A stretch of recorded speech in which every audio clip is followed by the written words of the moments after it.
Vamos abrir as nossas Bíblias na carta que escreveu o apóstolo Paulo aos Efésios. Aos Efésios, capítulo de número 4.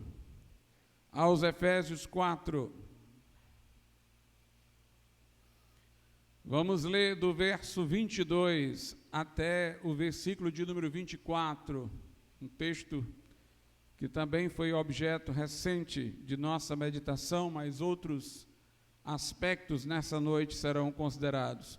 Aos Efésios 4, do 22 até o 24, diz assim: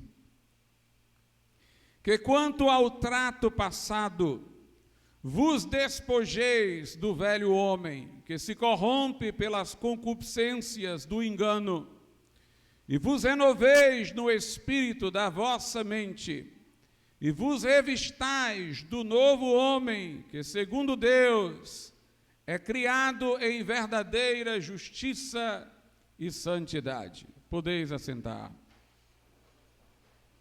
Revendo algumas coisas que sobre esse texto falamos na semana passada, quando nós nos convertemos, nossa fé depositada em Cristo, não é apenas para aceitar que Ele em nosso lugar morreu, pagando o preço da dívida para nos obter a remissão de pecados. Nós aceitamos-nos a nós mesmos como mortos em Cristo. Se Ele morreu nos representando em nosso lugar, aos olhos da lei fomos nós que morremos. E quando nós aceitamos este fato de que o homem que éramos, aquele por cuja culpa Jesus teve que morrer, aquele que andava desgarrado, foi terminado na cruz, quando nós aceitamos este fato, o Espírito Santo o faz real em nossas vidas.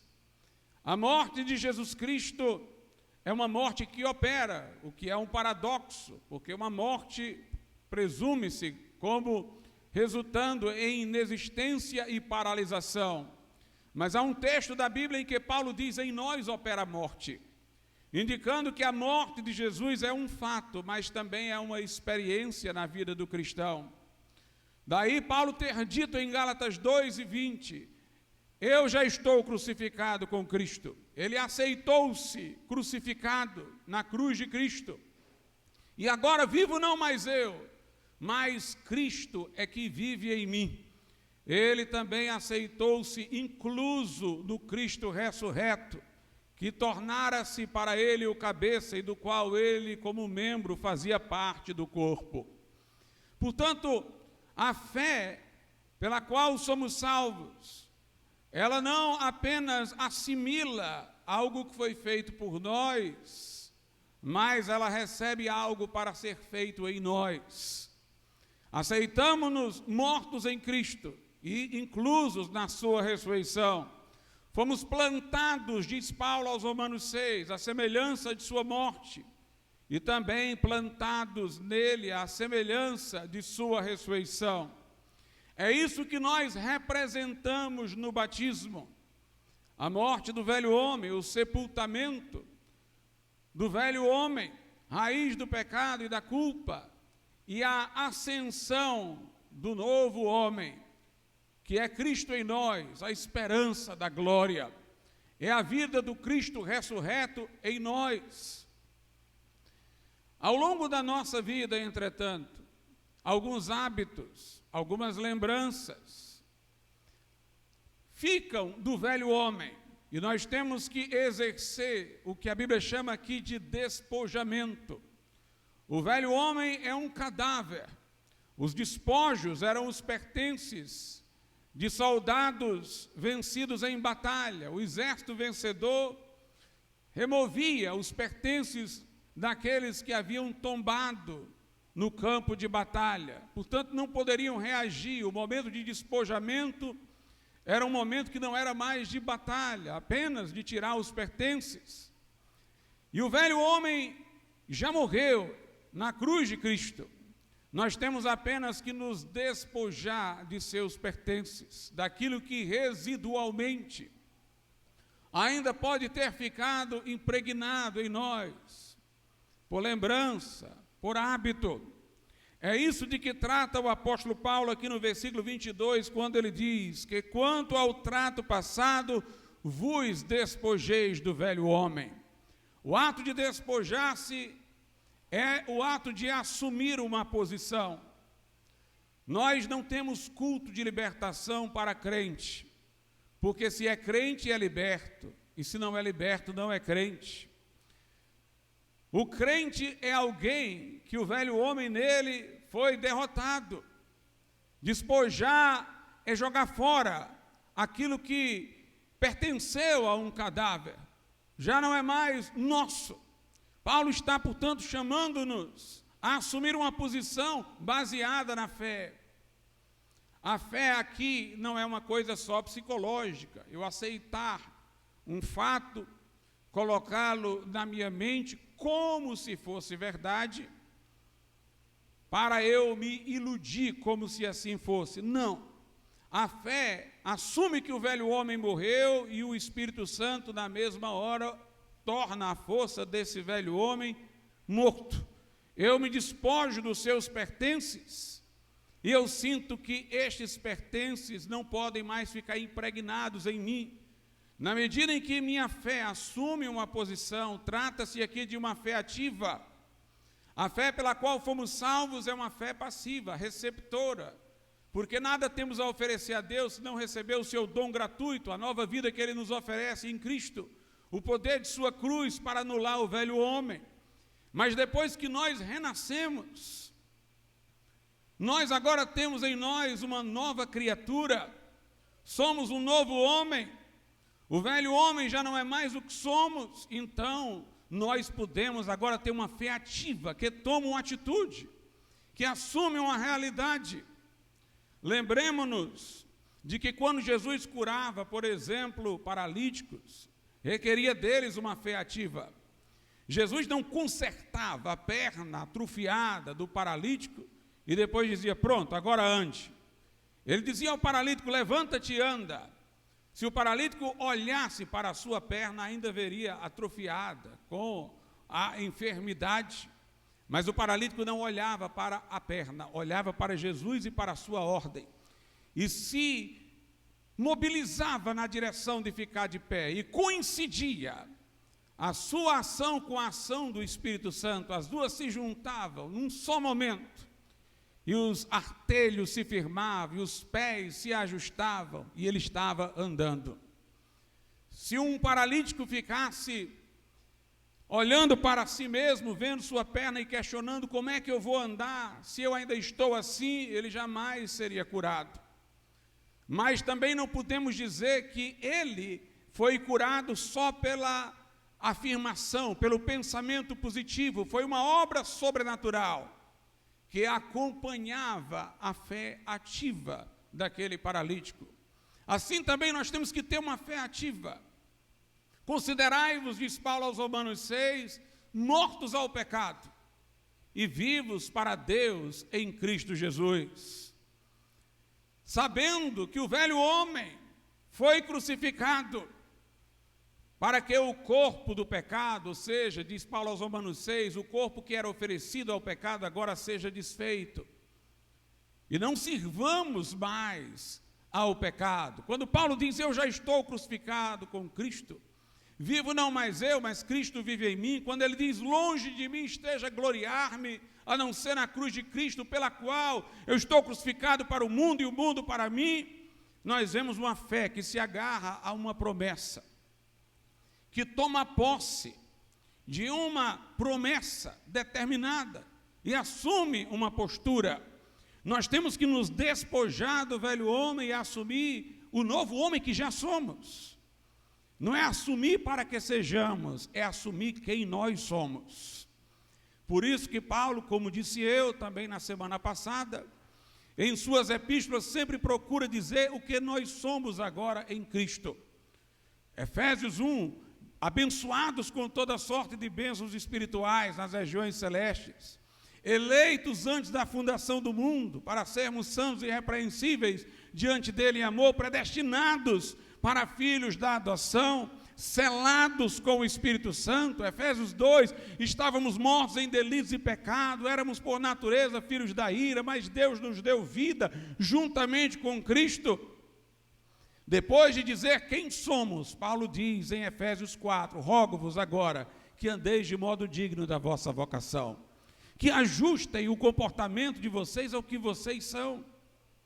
Não é que nós vamos agir para nos tornar, mas nós só podemos agir dessa maneira porque já nos tornamos.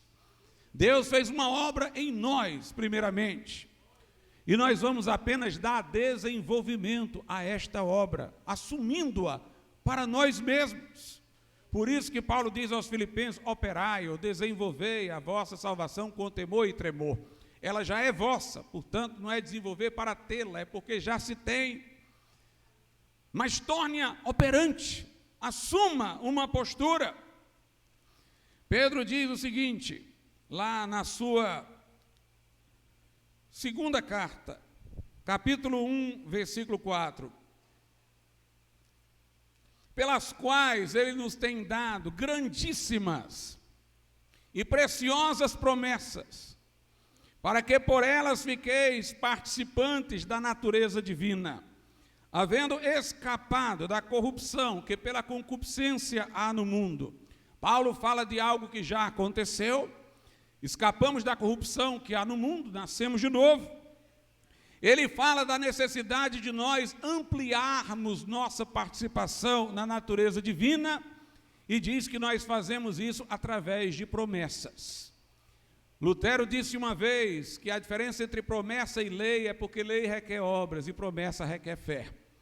Uma promessa é para ser crida. A lei exige, a promessa oferece para que seja crida. Deus nos tem dado grandíssimas e preciosas promessas em relação à nossa condição renascida. Se eu, por promessas, é que vou ampliar minha participação na natureza divina, então é através de fé. Fé que vai se apropriando dessas promessas, tomando-as para si. Eu tenho, portanto, que ter esta fé aguerrida, que assume as promessas que Deus diz, ando com base nelas, e assim elas se consumam, elas se realizam. Nós participamos da natureza divina através de promessas a qual nós nos agarramos pela fé. A fé que promove a santificação é a fé que crê, e é a fé que toma uma atitude. Nós, diante dos dardos inflamados do maligno, erguemos o escudo da fé. Note, a fé é como um escudo, mas eu tenho que erguer, colocá-la numa posição ativa. Pedro diz que o diabo, como leão, ruge ao nosso derredor buscando a quem possa tragar. Mas nós temos que resistir firmes da fé, uma fé que resiste, uma fé que diz não, uma fé que assume uma posição, assume uma identidade, sabe quem é, quem você é. É disso que Paulo está falando aqui na carta aos Efésios. Por isso é importante que leiamos a Bíblia, saibamos quem nós somos, quais as promessas de Deus, para que não fiquemos absortos neste mundo, nos seus cuidados, e percamos de vista quem nós somos. E aí começamos a sair do prumo. Pode prestar atenção. A tentação é muito mais forte em um lugar em que você ainda não se identificou como crente. Quando sua identidade é afirmada, sua força para dizer não é maior. Quando ninguém ainda sabe que você é crente, você começa a se balançar por aquela tentação, porque acha que ninguém sabe, então você vai poder fazer, e vem isso na sua mente. Nós precisamos ter uma identidade sólida, irmãos, condescendente com a nossa fraqueza que Deus estabeleceu o batismo, para ter um marco temporal de assunção a uma nova identidade.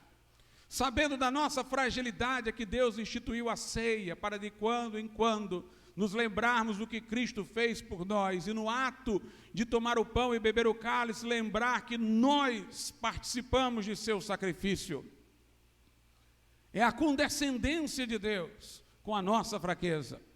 Hoje o mundo vive uma crise de identidade enorme.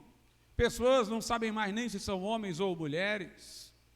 Estão migrando de uma identidade sexual a outra, às vezes não condizente com o seu sexo biológico, agindo contra a natureza. Há pessoas que têm identidades plurais. Em casa são uma coisa, na escola são outra. Algumas que na vida cotidiana agem sob uma identidade, na vida virtual, pela internet, eles têm uma outra identidade completamente diferente. Se comparados, seriam irreconhecíveis. A grande crise do nosso tempo é a de identidade. As pessoas são fluidas. Elas não têm mais vergonha de romper com o passado. Antigamente, um filho queria manter o legado da família. Até o filho pródigo da parábola, para que pudesse pecar, foi para uma terra distante, para que ninguém ficasse lembrando ali como é que você, filho de um homem honrado, está fazendo essas coisas. Ele quis um lugar em que ninguém o conhecesse, para que ele pudesse assumir uma nova identidade. Grande parte de pessoas que se tornam transexuais repentinamente, é porque frustradas com a sua vida que vem vivendo, elas acham que mudando de uma identidade, elas podem zerar tudo, começar tudo de novo e ter uma nova expectativa de uma vida sob aquela identidade sem estar associada com as culpas e frustrações da anterior. E a televisão favorece a isso. E os modismos, as ideologias, favorecem a isso. Mas o crente tem que ser alguém que pisa no chão mais forte, que sabe quem é, porque a nossa identidade foi dada por Deus. Nós temos um novo nome escrito na glória. Quando chegarmos no céu, teremos uma pedrinha branca com a inscrição que somente Deus e cada um que a receber saberá o que é. E por isso nós temos que ser firmes. Nós temos vocação e chamado. Não vivemos à mercê das coisas. Todo aquele a quem Deus salvou, vocacionou e deu uma posição no corpo de Cristo, e atribuiu dons e responsabilidades. E nós, irmãos, temos que responder diante de Deus por elas. Uma identidade firme, não esqueça quem você é. Não deixe este mundo fazer você esquecer quem você é. Não deixe de falar e assumir uma atitude por causa do politicamente correto, por causa da hostilidade do grupo. Seja como Elias, que entrou no palácio de Acabe, e Acabe deve ter feito uma cara feia enorme para ele, mas Elias disse: vive o Senhor perante cuja face estou. Quer dizer, nem adianta fazer cara feia, porque eu não estou diante de ti, eu estou diante dele. Eu respondo perante ele, quem eu sou é diante dele. Acabe diz: tu és o perturbador de Israel. Ele diz: não, perturbador és tu e tua casa com a idolatria. Sejamos firmes. Deus disse a Abraão: anda na minha presença e ser perfeito. Não anda na presença dos homens, à vista dos homens, para agradar os homens. Anda olhando para mim. Nós só vamos cumprir a carreira proposta, diz lá em Hebreus 12, fitando os olhos no autor e consumador da nossa fé. Paulo diz: esquecendo-me das coisas que para trás ficam, eu sigo adiante, obstinadamente, para alcançar aquilo para o que também fui alcançado por Jesus Cristo. Paulo diz: eu esmurro meu corpo e o reduzo à servidão, para obter a coroa corruptível. Seja, portanto, alguém que tem foco, que tem direção, que sabe quem é. Despoje-se daquilo que não diz respeito a você como uma nova criatura, que não lhe pertence. É o que Paulo está dizendo, que quanto ao trato passado, vos despojeis do velho homem. Eu disse aqui na semana passada que esse despojamento não é de ações e atitudes, é da raiz delas, é do velho homem. Tem gente que lamenta certas ações trôpegas que cometeu, mas não lembra que o velho homem é que veio por trás para dar lugar a estas ações. Então não é despojar-se meramente de ações, é despojar-se do velho homem, que é a raiz das ações contrárias à vontade de Deus. Por isso que o texto correspondente em Colossenses para isso aqui diz assim: despojai-vos de tudo. Aí ele vai exemplificar ações, mas ele diz: despojai-vos de tudo. Despoje-se da vida velha, que dá lugar a estas coisas. E lá em Colossenses diz: despojando-vos de tudo agora. É uma atitude que não pode ser protelada, fragmentada. Não se pode fazer isso em prestações. Eu vou deixar isso daqui, amanhã eu deixo aquilo ali. Você não vai agir de maneira certa fazendo isso. Tome uma atitude.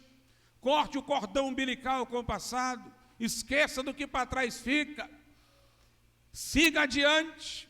Deixe o velho homem para trás. Assuma a sua identidade como um novo homem. Revista-se do novo homem. Aqui diz que o velho homem se corrompe pelas concupiscências do engano. Também falei sobre isso. Como o velho homem é guiado pelo seu desejo de autossatisfação, que é o que a gente chama de concupiscência, ele, por esta concupiscência, se deixa enganar. O pecado, irmãos, nubla o entendimento. Todo aquele que peca pensou menos. O pecado não turbina a capacidade racional do homem, diminui. A pessoa se auto-engana na mente, porque ela quer satisfazer a sua cobiça. Eva, como disse eu na semana passada, tinha razões para acreditar em Deus, que colocou o primeiro casal no jardim e deu tudo a eles, e colocou animais a seu serviço. Não tinha nenhuma razão para acreditar em Satanás, que não havia dado àquele casal nada. Mas quando Satanás disse: se comer desta árvore não morre, vai ser como Deus, então fustigou o desejo pecaminoso. Como seria bom se não houvesse restrição alguma, se em vez de aprender com Deus, nós nos tornássemos deuses. E na verdade ali faltou foi raciocínio, porque a concupiscência corrompeu o raciocínio.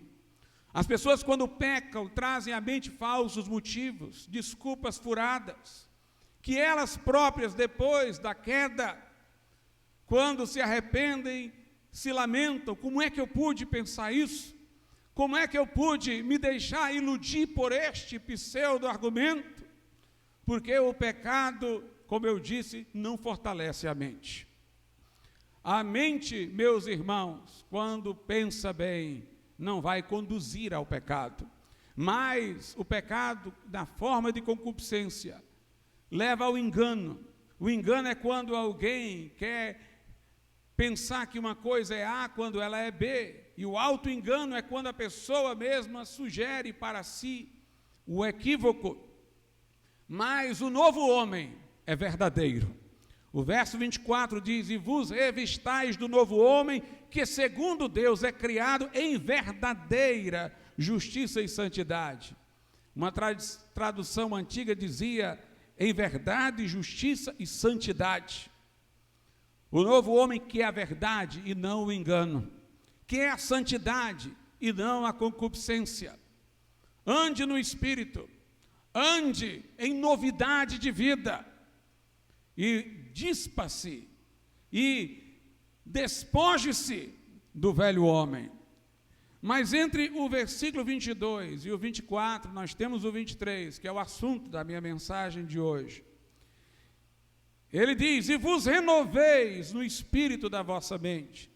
Quanto ao trato passado, eu tenho que me despojar do velho, mas antes de dizer que eu vou assumir o novo, ele diz que eu tenho que me renovar no espírito da mente. O que quer dizer o apóstolo com essa expressão, espírito da mente? Quando nós entregamos a nossa vida a Cristo, irmãos, nossa mente, para tanto, foi iluminada pelo Evangelho, para entendê-lo. Arrependimento quer dizer mudança de mente. Nossa mente teve uma outra convergência, mudou suas avaliações. O pecado antes era prazer, entretenimento, divertimento, agora era desgraça, destruição, degradação, vergonha. As coisas de Deus que antes eram monótonas, sem valor, agora se tornam o tesouro escondido que foi encontrado. Há, portanto, uma reviravolta na nossa mente. Nós que buscávamos orgulhosamente promover a nós mesmos, agora nos abominamos no pó e na cinza. Nós que nos desculpávamos dos nossos pecados e amenizávamos a nossa culpa, agora dizemos que Deus é inculpável no julgar e justo no falar, que contra Ele nós pecamos, que em nós não habita bem algum. Nós que achávamos que poderíamos salvar a nós mesmos com nossas habilidades, agora vemos que só podemos alcançar abrigo no socorro de Cristo. Agora, nós que éramos ingratos, desviados, desgarrados, somos agradecidos a Deus pelo dom inefável, pela vida eterna. Há coisas na conversão que se dão na nossa mente. Há uma mudança de perspectiva. E a Bíblia fala de duas coisas. A Bíblia fala que quando nos convertemos, Deus nos deu coisas que nós temos que ainda meditar sobre elas. Assim que eu me converto, eu não sei de tudo que Deus fez por mim. Com certeza alguém que num culto de domingo, depois da pregação, aceita Jesus aqui, ele ainda não sabe tudo sobre ser filho da adoção, ser eleito em Cristo antes da fundação do mundo para ser santo e irrepreensível diante dele em amor. Ele não sabe todos os detalhes da justificação. Ele não sabe todos os detalhes da obra do Espírito Santo na vida dele, mas ele já recebeu isso. E ele vai crescer na graça na medida em que crescer no conhecimento. Ele vai dar ampliação a isso que ele recebeu na medida em que toma consciência.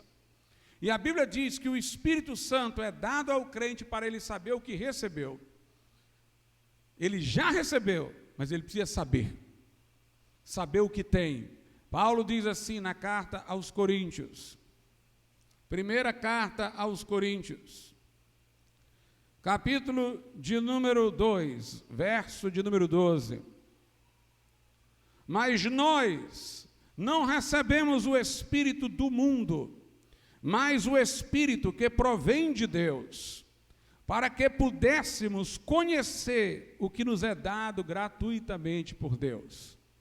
Ou seja, de alguma maneira, a nossa mente agora vai ser iluminada pelo Espírito Santo, para que venhamos a saber quem somos e o que temos.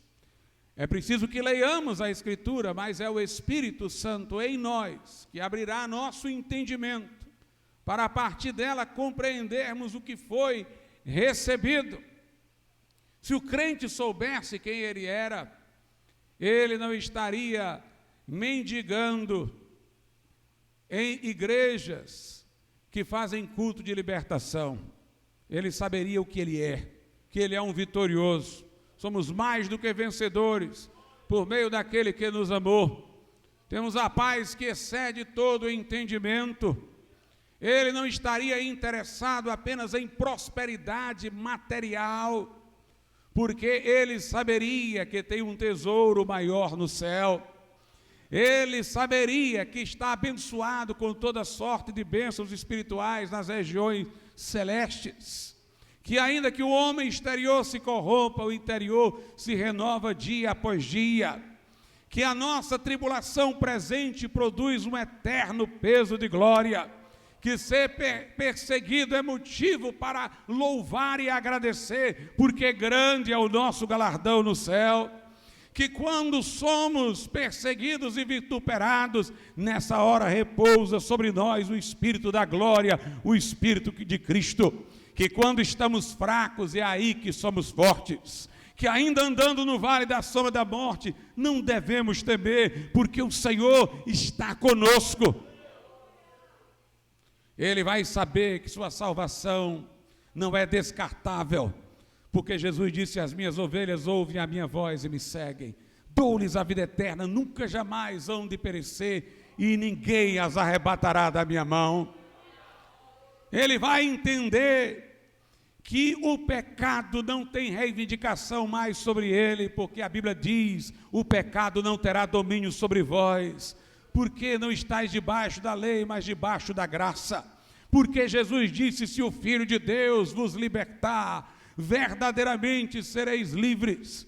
Ele vai saber que com a tentação tem uma janela de escape que o Senhor sempre reserva.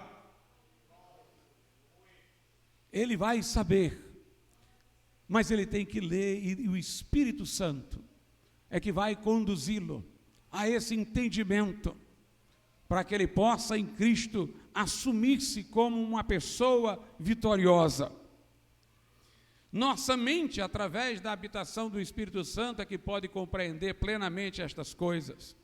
Por isso que 1 Coríntios 2,16 diz: porque quem conheceu a mente do Senhor, para que possa instruí-lo? Mas nós temos a mente de Cristo. Temos a mente de Cristo. Na carta mesmo aos Efésios, de onde nós tiramos o texto dessa pregação, no capítulo de número 1, veja que coisa gloriosa, a partir do versículo de número 17: para que o Deus de nosso Senhor Jesus Cristo, o Pai da glória, vos dê em seu conhecimento o espírito de sabedoria e de revelação, tendo iluminados os olhos do vosso entendimento, para que saibais qual seja a esperança da sua vocação, e quais as riquezas da glória da sua herança nos santos, e qual a sobreexcelente grandeza do seu poder sobre nós, os que cremos, segundo a operação da força do seu poder, que manifestou em Cristo, ressuscitando-o dentre os mortos, pondo à sua direita nos céus, acima de todo principado, e poder, e potestade, e domínio, e de todo nome que se nomeia, não só neste século, mas também no vindouro. Fala para que Deus dê a eles, Paulo fala, que ora para que Deus dê a eles espírito de sabedoria e de revelação, que ilumine os olhos do entendimento deles, para que eles saibam a esperança da vocação que possui, as riquezas da glória que são herança para eles, para que eles saibam a sobreexcelente, ao exagero, a sobreexcelente grandeza. Grande já é exagero, excelente já é exagero, a sobreexcelente grandeza do seu poder sobre nós, os que cremos, segundo a operação da força de seu poder. Como é este poder tão grande aí, pastor? Paulo diz, verso 20, é o poder que manifestou em Cristo, ressuscitando dentre os mortos e pondo à sua direita nos céus, acima de todo principado e poder e potestade, domínio e de todo nome que se nomeia, não só neste século, mas também no vindouro. É este poder que está sobre você, crente. Maior é aquele que está em nós do que o que está no mundo. Venham milhares contra nós, Jesus conosco, somos a maioria. Ainda que o inimigo venha como a torrente das águas, diz o profeta, o Senhor arvorará contra ele a sua bandeira. Nós temos que saber o que nos foi dado. É sabendo o que nos foi dado que a perseguição não nos abate, mas nos fortalece, porque nós vemos no sofrimento por amor de Cristo uma forma de estarmos mais identificados e unidos com Ele. Participando dos seus sofrimentos, nós participamos da sua glória, conformando-nos com Ele na sua morte, nós experimentamos o poder da sua ressurreição, e é assim que dizemos que quando estamos fracos, é aí que somos fortes, entristecidos, mas sempre alegres, angustiados, mas não desesperados, trazendo a vida de Cristo em nosso corpo mortal, sabendo que nesse vaso de barro tem um tesouro, e ninguém poderá nos fazer mal. Quem nos separará do amor de Deus que está em Cristo Jesus? A tribulação, a angústia, a perseguição? Porque eu estou certo de que nem a vida nem a morte, nem o presente, nem o porvir, nem a altura, nem a largura, nem a profundidade pode nos separar do amor de Deus que está em Cristo Jesus. A paz do ímpio é efêmera, porque depende das circunstâncias. A nossa paz é Cristo em nós, seja no vendaval ou na bonança. Jesus disse: deixo-vos a minha paz vos dou. Não vou-la dou como o mundo a dá, não se turbe o vosso coração, nem se atemorize. A alegria deste mundo depende da instabilidade das emoções, a alegria do crente depende do Espírito Santo, que nele é permanente, porque o reino de Deus não é comida nem bebida, o banquete termina e a comida acaba, mas o reino de Deus é justiça, paz e alegria no Espírito Santo. Só para o crente faz sentido um mandamento como esse: regozijai-vos no Senhor. Os homens dizem: como é que eu iria me regozijar? Eu não tenho controle sobre suas emoções. Mas o crente tem estoque de alegria, deixa transbordar. Regozijai-vos no Senhor. Outra vez vos digo: regozijai-vos. Aleluia. Nós temos que saber, temos que ter a mente renovada, e vos renoveis no espírito da vossa mente. Espírito aqui eu posso fazer uma alusão remota ao Espírito Santo, que é quem provoca toda essa mudança em minha mente, mas espírito aqui tem o sentido de um princípio vital. Deus tomou o corpo do homem, do pó da terra, o fez, e soprou o Espírito. E quando ele soprou, aquele corpo tornou-se a alma vivente. O Espírito é um princípio vital, que traz vida, que desperta, que dá uma dinâmica, uma energia, uma força. O que distingue o crente do incrédulo não é a mente. A nossa mente funciona do mesmo jeito que a dele. Nosso cérebro não ganha mais um neurônio quando a gente se converte, não. É o mesmo. Mas é o espírito da mente que é diferente.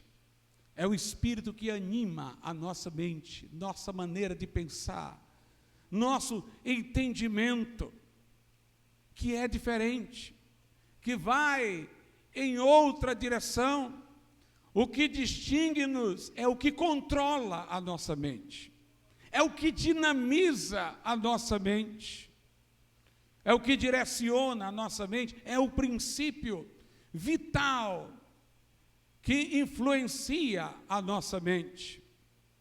Eu digo-vos, irmãos, que a não ser por alguma ação especial, dons carismáticos, ou, quem sabe, porque Deus ajude alguém, isso não é incomum, a descobrir habilidades da sua mente que ele desconhecia, mas tirando estas coisas, a nossa mente de antes de converter-se e agora é a mesma mente.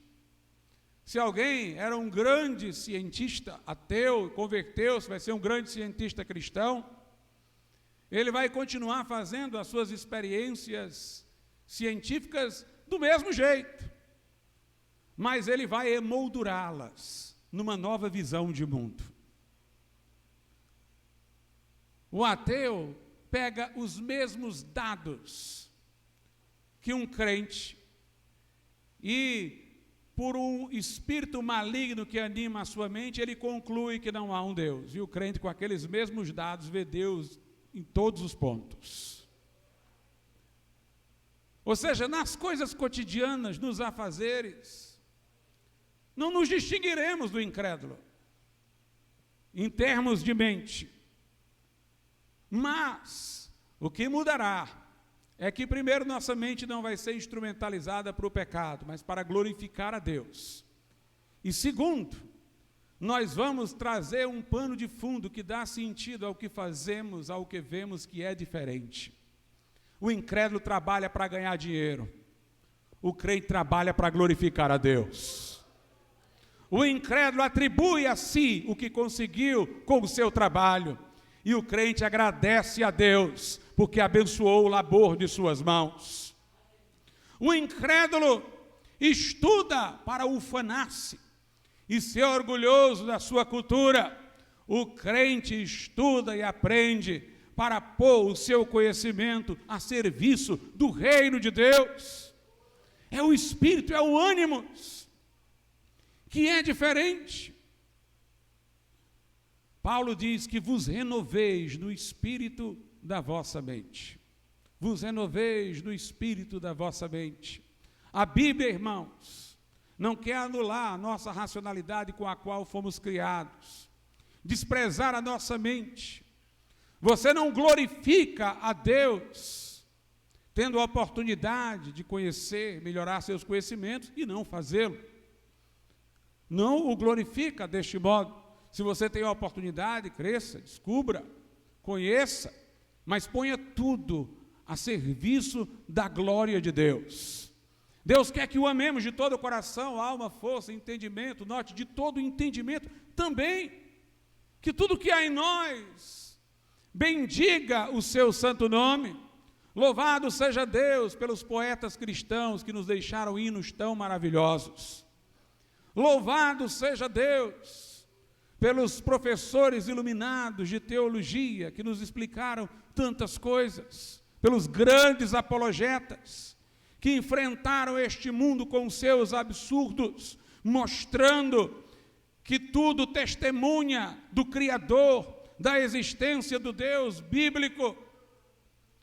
Então, a nossa mente é importante. Agora, a questão é o espírito que dinamiza a nossa mente. Vos renoveis no espírito da vossa mente. É um outro princípio. Aquele que está em Cristo, nova criatura é, as coisas velhas já passaram, tudo se fez novo. Pastor, como é esse negócio de tudo se fez novo?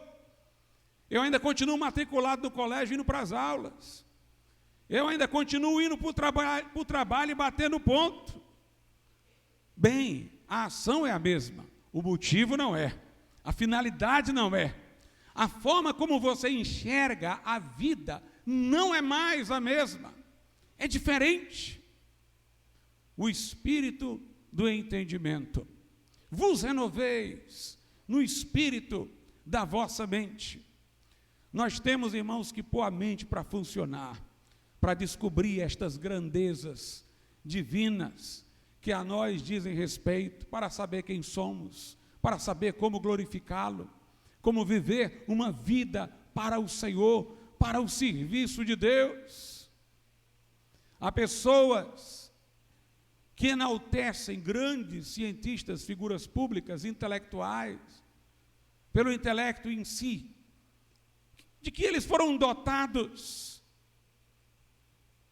por circunstâncias da vida que não lhes atribui mérito. Simplesmente foram privilegiados por situações biológicas, por circunstâncias. Mas a questão é que o que eles descobrem põe a serviço de sua própria glória, de seu próprio interesse.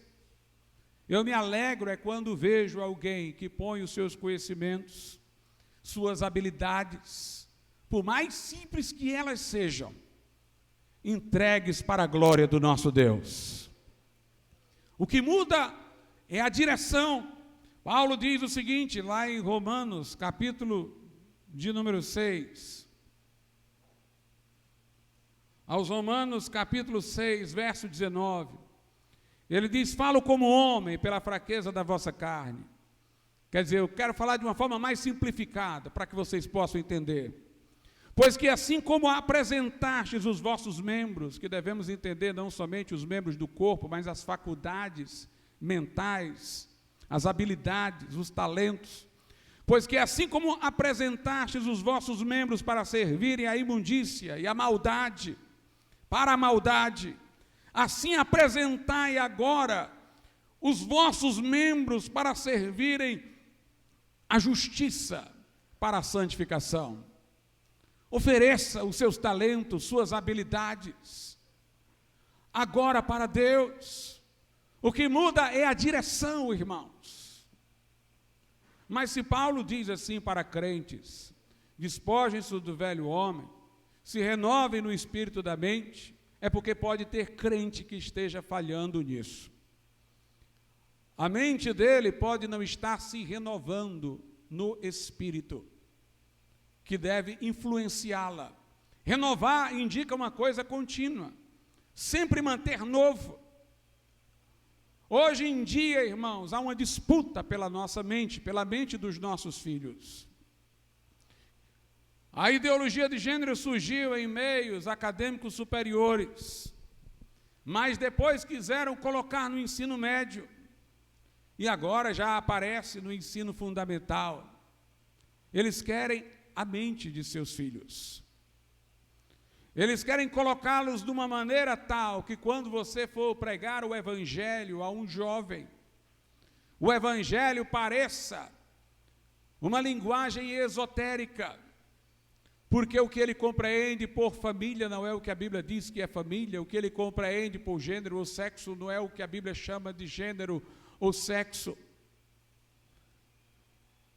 Os conceitos estão tão revolucionados na mente dele, que para dar plausibilidade ao que você vai falar, você teria que derrubar cada um desses conceitos. Eles querem tornar o trabalho nosso mais difícil. Eles desistiram de você, de cabelo branco, eles querem os seus filhos na escola. E nós temos que diligenciar, irmãos, para que eles não avancem nessa missão maligna. Mas o que me preocupa, é por isso que a Comune, por exemplo, surgiu. Ao final deste culto, vamos falar da programação dela neste sábado, é que há pessoas que ingressam na universidade, e lá elas começam a deixar de falar, pessoas professadamente crentes, mas começam a deixar de falar de seu pensamento para não serem hostilizadas, engolem seco aquilo que pensam, porque veem que o ambiente é hostil. Porque se elas falarem contra o pecado, serão enquadradas em discurso do ódio, porque serão taxadas de retrógradas, de pessoas que patrocinam a discriminação. E depois do silêncio, vem o processo de acomodação. Elas começam a rir do que o outro está dizendo, mas concordando de uma piada da qual não se deveria rir, começam a balançar a cabeça para aquilo que sabem ser errado, e depois começam a absorver aqueles pensamentos, começam a assimilar aqueles pensamentos, e estas pessoas estão interagindo na vida acadêmica e silentes dentro da igreja. O pastor não vê tanto problema, porque elas não têm muito tempo para ir aos cultos. Eles acham que estão ganhando no futuro um profissional, um acadêmico, para servir a igreja. E de repente essas pessoas vão surpreender o professor de escola dominical, o pregador, com ideias que refletem as ideologias do nosso tempo, totalmente incompatíveis com a palavra de Deus. Um outro espírito animou a mente delas, não aquele da Escritura. Note o que Paulo diz quando ele escreve a carta aos Efésios. Ele presume que o que ele está pedindo a Deus é para leitores, que leem, que Deus deu espírito de sabedoria, que Deus deu espírito de revelação, que Deus ilumine o vosso entendimento, para vocês compreenderem. Mas aí quando a Bíblia se fecha e estas coisas aparecem, e a covardia triunfa, e o silêncio conivente vai, essas coisas vão entrando. Eu acredito que se alguém é crente, em algum momento se livra disso, se nasceu de novo. Mas muitos que poderiam ter uma experiência pessoal de conversão, porque vinham bem encaminhados na igreja, se tornam praticamente imunes à conversão, resistentes ao evangelho, por assimilarem estas coisas. Meus amados irmãos, há opiniões que nunca poderiam vir na boca de um crente, e que nós nos surpreendemos. Eu conheci um rapaz, ativo no evangelho, em outra igreja, fez programações evangelísticas na universidade, quando aluno, depois foi fazer um mestrado fora, mudou completamente a cabeça. As ideias dele eram esquisitas. Ele era contra Israel, via a entrada de Israel na terra prometida como um desrespeito aos povos que lá estavam. A autoridade da Bíblia era questionada por ele. Coisas elementares que ele deve ter ouvido e aprendido na igreja, ele já não conseguia mais entender, como se tivesse havido um emborrecimento espiritual, um ressentimento para com a igreja, uma amargura, um pensamento, irmãos, completamente fora da palavra de Deus. Um outro espírito animava, mas ele ainda se considerava crente, um crente superior, um crente mais maduro, um crente mais sábio. As igrejas majoritariamente estavam atrasadas em relação àquilo que ele podia ver. E ele, falando comigo, começou a usar aquela linguagem de universitário. Ele disse, professor, ele tinha um grande respeito por mim. Eu saí da caixa. Eu agora vejo amplamente. Os crentes ficam só com o que a igreja diz e não estão vendo isso, aquilo, mas eu estou conseguindo ver. E ele falava como se tivesse opinião própria, tivesse ficando maduro. Mas eu disse para ele, olha, eu tenho muito tempo na universidade para saber que o que você está dizendo aí não é você, é o que você está aprendendo. Se você quiser, você começa um discurso que eu completo. Você começa a dizer uma opinião sobre alguma coisa que eu termino, o que é que você vai dizer. Tudo que você está dizendo é o que dizem. Essas pessoas de ideologias malignas da universidade, você não ficou um pensador independente, você não ficou um emancipado, você está seguindo uma cartilha, que eu sei exatamente qual é a próxima palavra que vai sair da sua boca. Você diz que os crentes na igreja só ficam com o que o pastor ensina, com o que a Bíblia ensina. Algum professor disse isso para você e lhe iludiu, dizendo que rompendo com isso agora você ia pensar por si mesmo, mas ele lhe levou cativo a livros que eu já sei quais são, para dizer coisas que são slogans. Você não ficou mais maduro, você não ficou mais sábio, você não ficou mais independente, você trocou o pastor pelo seu professor, a Bíblia pelos livros deles, a opinião da igreja pela opinião dos que seguem essa corrente ideológica que você está dizendo. Um outro espírito estava animando a mente. Paulo diz, vos renoveis no espírito da vossa mente. Tem coisas, irmãos, que crente não pode pensar assim. Eu fico revoltado hoje, quando eu vejo pessoas que se dizem evangélicas, com ideologias que, como se diz no mundo aí, são esquerdistas, incompatíveis com a fé. Como é que aquilo entra? Como é que a pessoa não vê implausibilidade naquilo ali, incompatibilidade com a Escritura? Um outro espírito está dominando. Vos renoveis no espírito da vossa mente. No espírito da mente. O que domina a sua mente, o que controla a sua mente? É este livro? É esta palavra? É o senhorio de Cristo? É o assim diz o Senhor? O que controla? Qual a diferença entre Eva no jardim do Éden e Jesus no deserto? É que Eva conversou. Como é? Como é a tua opinião aí? Quer dizer que não morre não? Quer dizer que a gente vai ser como Deus? Jesus não conversou, está escrito. Transforma estas pedras em pães. Não é como, por quê, para quê? Está escrito. Nem só de pão viverá o homem. Pula daqui, os anjos te seguram. Está escrito. não tentarás o Senhor teu Deus. Me adora que eu te dou os reinos da terra, está escrito, ao Senhor Deus adorarás e só a Ele prestarás culto. O que controla a tua mente, meu irmão, não mostra fragilidade para com Satanás, não.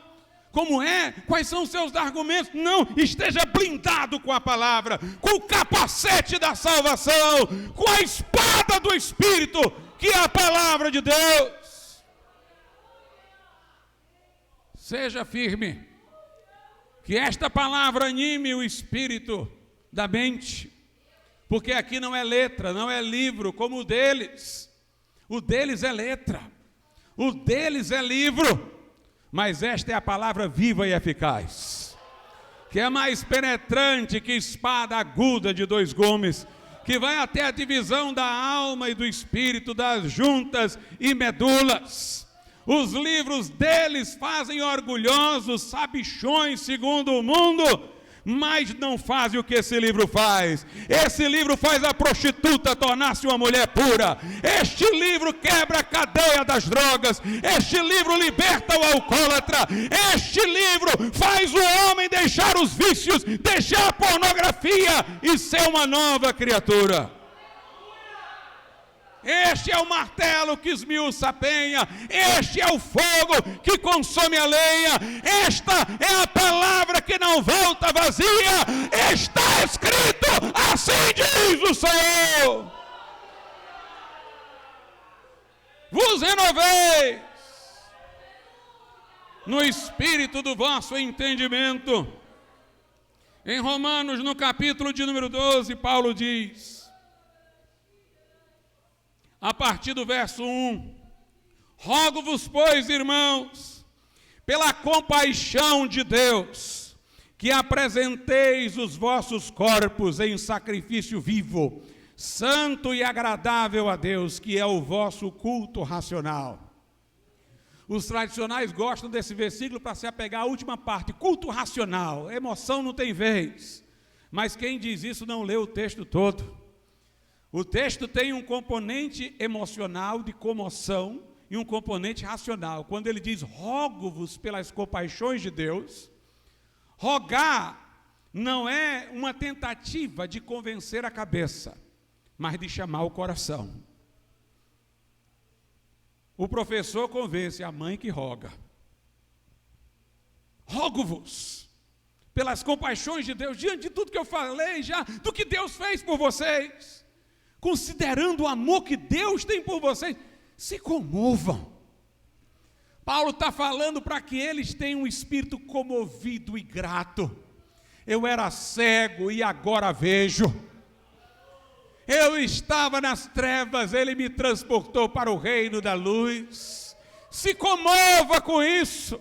Se comova, você é um perdido pecador, mas o Filho de Deus se fez homem e morreu por você. Rogo-vos, é um apelo ao coração, que vocês apresentem o vosso corpo em sacrifício vivo, santo e agradável a Deus.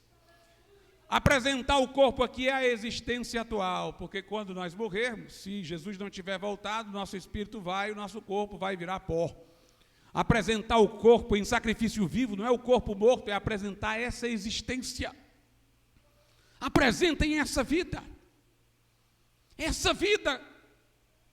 com os talentos que vocês têm aqui. Tem crente aí que diz, quando eu chegar no céu, eu vou passar o dia louvando ao Senhor. Comece a passar o dia louvando ao Senhor agora. No céu eu vou servir a Deus. Sirva agora, meu irmão. Apresente-se, aliste-se, porque o alistamento está aberto. Apresente-se. Apresente o seu corpo em sacrifício vivo, santo e agradável a Deus. Apresente sua vida separada, consagrada a Ele. Se comova e caia aos pés dEle. Está aqui, Senhor. Eis-me aqui. A Bíblia diz, segundo a palavra da verdade, diz Tiago, Ele nos regenerou para sermos como que primícias de suas criaturas. Nos gerou para sermos primícias. As primícias era aquilo que o agricultor entregava a Deus em oferta. Ele te regenerou para você se entregar. Ele lhe salvou para você servir. Fostes comprados por bom preço, agora glorificai a Deus no vosso espírito e no vosso corpo, que pertence a Deus. Agora, quando ele diz para eu fazer isso, aí ele diz, porque este é o culto racional. Racional aqui quer dizer consciente. Eu estou entendendo por que estou fazendo isso. Eu fui comovido, minhas emoções foram tocadas. Mas não é só um arrobo emocional. Eu entendi o que ele fez por mim. Eu entendi que eu tenho que servi-lo. É consciente. Aí no verso 2, Paulo diz, e não sede conformados com este mundo. Conformar é tomar a forma do que está ao lado. O copiloto é o piloto do lado. Esse mundo tem uma forma. Na verdade, ele é como se fosse um rio, ele tem uma correnteza. Nós andávamos antes, segundo o curso deste mundo. Ele tem uma correnteza que vai levando todo mundo, arrastando. Os tais pensam que são os entendedores, os sabichões, mas estão levados na correnteza. São nuvens sem água, são estrelas errantes, como diz a Bíblia lá em Judas e Pedro, prometendo liberdade, sendo eles mesmos escravos da corrupção, falando bonito, mas engoldados no pecado deste mundo. E este mundo quer lhe conformar, quer que a forma dele se imponha a você. Aí vem a televisão, vem a internet, vem os livros, vem professor aí cheio de ideologia, vem os estigmas, a perseguição, para você se dobrar, crente, para você se calar, para que a voz profética cesse, para que a gente comece a ficar bem educadinho nesse mundo, e ceda, mas seja um João teimoso. Como eu queria que esse brinquedo ainda existisse. O João teimoso é aquele bonequinho que você faz ele descer, ele sobe, aperta para ele ficar deitado, é só tirar o dedo que ele sobe. Seja um João teimoso neste mundo, não vão nos dobrar. Como diz um filme antigo, os bravos morrem de pé. Não se agache não, seja firme, seja corajoso. Não vos conformeis com este mundo. Aí ele diz, mas sede transformados pela renovação do vosso entendimento. Vocês têm um espírito novo animando o entendimento de vocês, se renovem na força desse espírito e sejam transformados. A palavra transformar aqui é transfigurar, aquela mesma que foi usada para Jesus no monte da transfiguração. Na transfiguração, as vestes de Jesus resplandeceram, o seu rosto brilhou como o sol, mas o que saiu de Jesus já estava dentro dele, só transbordou para fora. Então, meu irmão, você tem aí dentro, deixa os rios de água viva fluir, transborde o cálice, apresente-se, que a sua vida seja uma vida modelada não por este mundo, mas seja transfigurada pela renovação do entendimento. Paulo diz assim, na segunda carta aos Coríntios, capítulo 5, versículo 14, parece com Romanos 12, veja só, porque o amor de Cristo nos constrange, é o aspecto de comoção, de emoção, sabendo quanto Ele nos amou, nós ficamos constrangidos a servi-lo. Aí vem agora o aspecto racional, julgando nós assim, o amor me constrange, mas a minha mente pensa, julgando nós assim, que se um morreu por todos, logo todos morreram. E ele morreu por todos para que os que vivem não vivam mais para si, mas para aquele que por eles morreu e ressuscitou. Aí Paulo diz assim que daqui por diante a ninguém conhecemos segundo a carne. E ainda que também tenhamos conhecido Cristo segundo a carne, contudo agora já não o conhecemos deste modo. O que é que ele quer dizer? Agora, meu irmão, nós não conhecemos ninguém segundo as classificações desse mundo. Reis não nos amedrontam.